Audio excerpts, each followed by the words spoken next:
কিছু আঘাত, কিছু ক্ষত শুকাবার নয়, যেটি সারিয়ে তোলার জন্য কঠিন ধৈর্য এবং কঠোর অধ্যবসায় প্রয়োজন হয়। যে ক্ষত, যে আঘাত মানুষকে ব্যথা দেয়, সে ক্ষতই মানুষকে ব্যথা সারিয়ে তোলার প্রতিষেধকের সন্ধানও দেয়।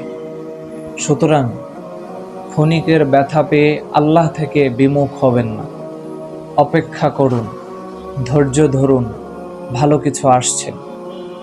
কেউ আপনাকে কষ্ট দিয়েছে, কেউ আপনাকে আঘাত করেছে, ধৈর্য ধরুন, অপেক্ষা করুন, নিঃসন্দেহে ভালো কিছু আসছে।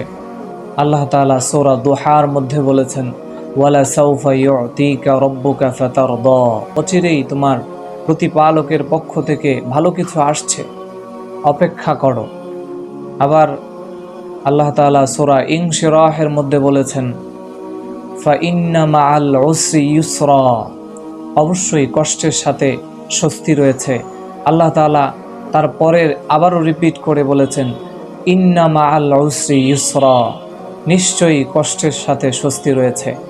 আল্লাহ তাআলা আপনাকে কষ্ট দেওয়ার মানে এই নয় যে তিনি আপনাকে অপছন্দ করেন, বরং আল্লাহ তাআলা তাকেই পরীক্ষায় ফেলেন যাকে তিনি পছন্দ করেন।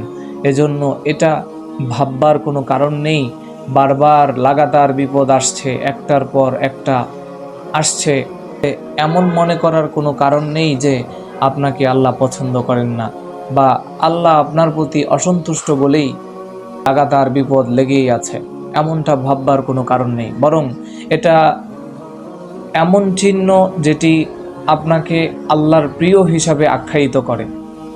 আল্লাহ তাআলা তাকেই পরীক্ষায় ফেলেন, আল্লাহ তাআলা তাকেই পরীক্ষা নেন যাকে তিনি পছন্দ করেন, যাকে তিনি ভালোবাসেন।